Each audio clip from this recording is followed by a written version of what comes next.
मानवा की शुरुआत में हमें एक सुंदर सा दुनिया दिखाया जाता है। ऐसी एक दुनिया जिसके अंदर से मैजिकल एनर्जी निकल रही थी एंड ऐसी एक दुनिया जो पेड़ पौधों से भरी हुई थी।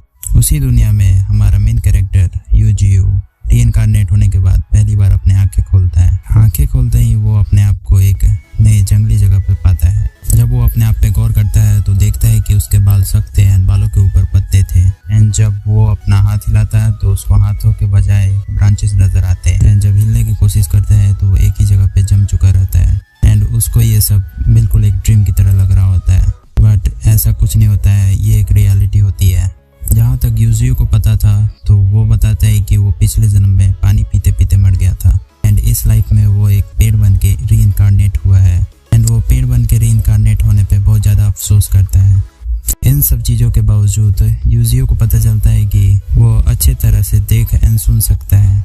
यूजियो अपने आसपास के माहौल को देखता है और देखने से पता चलता है कि वो दो माउंटेन्स के बीच में एक वैली में है। यूजियो के पास 50 ब्रांचेस थे जिसमें से वो एक ही ब्रांचेस को मूव कर पा रहा था। उस टाइम जंगल के अंदर से जंगली जानवरों की आवाज़ सुनकर यूजियो बहुत ज़्यादा डरता है एंड यूजियो इतना नाजुक था कि उसको कोई भी मार सकता था। यूजियो इतना नाजुक था कि उसको एक मामूली वुडपेकर भी मार सकता था। अचानक से उसको आसमान में एक प्लेन दिखाई देता है।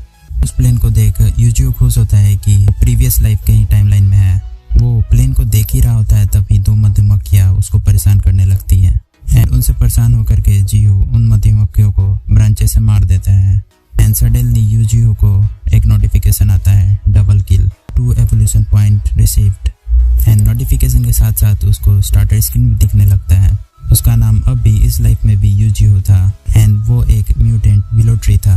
वो evolution points Pakke and sunlight receive करके अपने ब्रांचेस एंड अदर पार्ट्स को इवॉल्व कर सकता था। फिलहाल के लिए वो अपने सारे एवोल्यूशन पॉइंट को ब्रांचेस को इवॉल्व करने में लगा देता है। फाइनली जियो अब एक ब्रांच के बदले 3 ब्रांचेस को इजीली मूव कर सकता था एंड जैसे ही जियो के ब्रांचेस इवॉल्व हो जाते हैं देन वो एवोल्यूशन पॉइंट्स के लिए एक हनीकॉम्ब को अटैक कर देता है। ऐसे ही 1 महीना बीत जाता है एंड जियो अपने आप को एवोल्यूशन पॉइंट्स पाके इवॉल्व कर रहा होता है एंड नाउ जियो अब थोड़ा पहले के मुकाबले बड़ा एंड स्ट्रॉन्गर हो जाता है एंड वो इतना स्ट्रॉन्ग हो जाता है कि वो अपने 50 ब्रांचेस को इजीली मूव कर सकता है। उन्हीं ब्रांचेस से वो एक बड़े से पत्थर को तोड़ने की कोशिश करता है एंड जियो पत्थर को हिट नहीं कर पाता बट बिना हिट किए ही वो अपने अटैक के इम्पैक्ट से पत्थर को डैमेज कर देता है एंड वो अब एवोल्यूशन पॉइंट्स पाने के लिए अपने एनिमीज को अपने अटैक रेंज में लेयर करता था एंड जैसे ही एनिमीज अटैक रेंज में आते थे देन वो सबको मार देता था एंड वो बहुत जल्दी बढ़ रहा था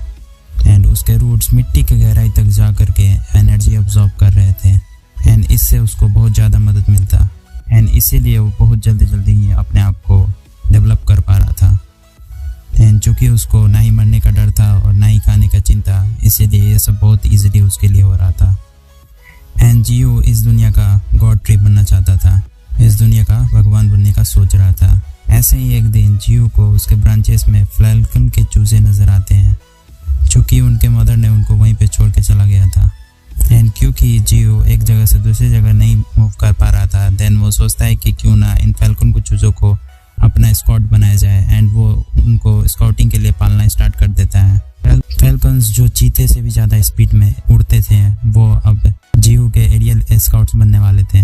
जियो जो कि अपने पिछले लाइफ में कमज़ोर था बट इस लाइफ में वो स्ट्रॉन्ग बनने वाला था।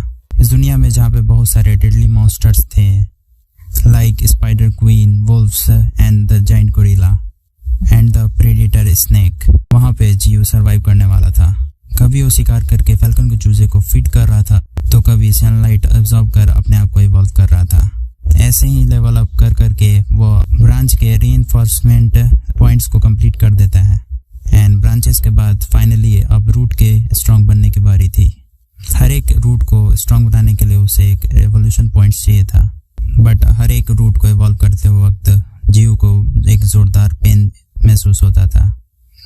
रूट्स के इवॉल्व होते ही जियो फ्रीली इधर उधर मूव कर सकता था एंड इन अदर वे जियो के लिए उसके रूट्स एक हिडन वेपन की तरह थे।